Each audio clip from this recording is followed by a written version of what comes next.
दोस्तों, दिल्ली का झांकी तो आप लोगों ने सभी लोगों ने देखा, लेकिन अभी हम लोग हैं पटना के गांधी मैदान में, जहां पे हर साल की भांति इस साल भी जो हमारी झांकी निकल रही है। चलिए आज इंडिपेंडेंस डे के शुभ अवसर पर जो पटना की झांकी निकलती है, क्या निकलती है, उस सारे झांकी को मैं आपको एक एक करके बारीकी तरीका से दिखाता हूँ। देख सकते हैं कि हमारे पीछे यह है उद्योग भवन को डिजाइन किया गया हुआ है, और उसी तरीका से देख सकते हैं कि आज हम लोग इनसे कुछ बातें करना चाहते हैं। क्या नाम हुआ आपका भैया? White man. व्हाइट मैन, आज कैसा फील कर रहे हैं आप? बहुत बेस्ट, बहुत बढ़िया, शांतिपूर्वक। क्या कहना चाहिएगा आप? बस ऐसे ही हमारा देश तरक्की करे और बिहार के और भी बढ़ते रहे।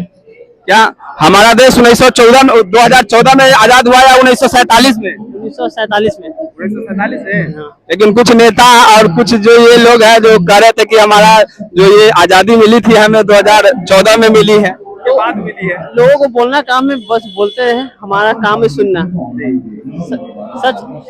सच क्या है वो आपको भी पता है, हमें भी पता है। क्या हमारा देश पूरी तरीका से आजाद है? बिल्कुल आजाद है। कुछ लोगों को, कुछ नेता के कारण हमारा देश पीछे चल रहा है, बाकी अब इससे ज्यादा नहीं बोल सकते। अच्छा, अगर आपको देश में एक नया बदलाव करना होगा तो आप क्या बदलाव करना चाहिए? सॉरी, इसके लिए नहीं बता सकता। इसके लिए नहीं बता। चलिए कोई बात नहीं। और जो अभी जो नई पीढ़ी है, अब हमारे जो स्वतंत्रता सेनानी है, उनसे आप नई पीढ़ी को क्या सीख देना चाहिएगा? आप बोल पाएंगे, हम नहीं बोल पाएंगे कुछ नहीं। अच्छा कोई बात नहीं, चलिए।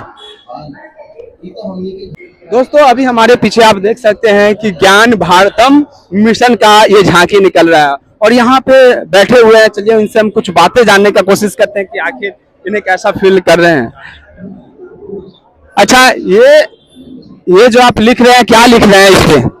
जी, ये जो मिशन चलाया गया ज्ञान भारतम मिशन, पांडुलिपि, ये पांडुलिपि का मतलब पांडुलिपि का जो खोज था, जो मिशन चलाया गया था, उसी के बारे में जो कला संस्कृति चाहिएगा आज के नया पीढ़ी, युवा पीढ़ी को संदेश क्या देना चाहेंगे? यही कि पांडुलिपि के बारे में जाने। ये पांडुलिपि है क्या? आपको पीछे जानकारी मिल जाएगा, जाइए। तो अभी आप लोग का, चलिए इनसे बातें करने का कोशिश करते हैं। क्या नाम हुआ मैम आपका? शुभ? मेरा नाम गौरी कुमारी पटेल है। और ये क्या संदेश लोगों को देना चाह रहे हैं आप इस माध्यम से, जो आप हमारा झांकी मतलब हमारे प्राचीन भारत से रिलेटेड है, जिसमें पांडु महाराज द्वारा पांडुलिपि की रचना की गई थी, और उस बस संदेश हमारे यूथ को ये पहुंचाना है कि हम लोग कल्चर में कितने भी आगे हो जाए, मगर प्राचीन चीजों को नहीं भूलना चाहिए। तो पांडुलिपि से यही इंफॉर्मेशन सभी को देना चाहते हैं कि मतलब जो भी हमारा कल्चर था प्राचीन समय में, हम जिस प्रकार पढ़ते थे, चलते थे, खाते पीते, अपने घर गृहस्थी को संभालते थे, वो आगे भी उसी तरह से होना चाहिए, ना कि हम पूरा ही मॉडर्नाइज्ड हो जाए। बिल्कुल सही बात।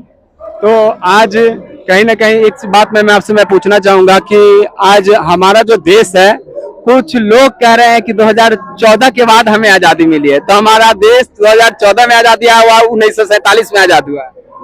हम तो ज्यादा कमेंट नहीं करेंगे इस बात पे, क्योंकि मेरे लिए तो 1947 में ही देश आजाद हुआ है। पता नहीं तो 2014 में अगर देश आजाद हुआ है तो उस कोई डेट और मंथ बता सकता है क्या गाइस? प्लीज बताइएगा जरूर। और प्लीज इसको ये कोई गलत ना ले, हम किसी पॉलिटिकल पार्टी के खिलाफ नहीं बोल रहे हैं। हम लोग यंग यूथ हैं, हम लोगों ने देखा है पॉलिटिशियंस को, पॉलिटिक्स को किस प्रकार से खेला जाता है, मगर हाँ, स्टूडेंट के साथ बहुत गलत हुआ था, उसके सख्त खिलाफ है।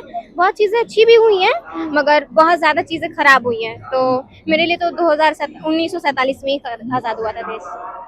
उनका एक ये भी क्या नाम था कि हमें आजादी 1947 में मिली है, लेकिन ये जो आजादी मिली है वो भीख में मिली है। नहीं, ये हम नहीं मानते हैं, ना मेरे घर वाले मानते हैं, ना मेरे कोई रिलेटिव्स, ना ही फ्रेंड।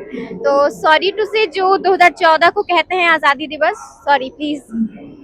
तो अच्छा, एक बात अब मैं आपसे पूछना चाहूंगा, प्रशांत किशोर को जानते हैं? जी। वो कैसे नेता है? ठीक है, अभी उनको हम ज्यादा नहीं एक्सप्लोर कर पाए हैं, जब एक्सप्लोर करेंगे तो फिर इनके बारे में भी हम एक्सप्लेन जरूर करेंगे। क्या कि हमारा है महिला विकास निगम बिहार समाज कल्याण विभाग के लिए। देखिए, तो ये कहीं ना कहीं हमारे पटना का बहुत ही सुंदर झांकी निकाला जाता है, और आप देख सकते हैं कि कितनी सुंदर झांकियां यहाँ पे तैयार किया, और कुछ ही देर में यहाँ से अब निकलेगी ये झांकी।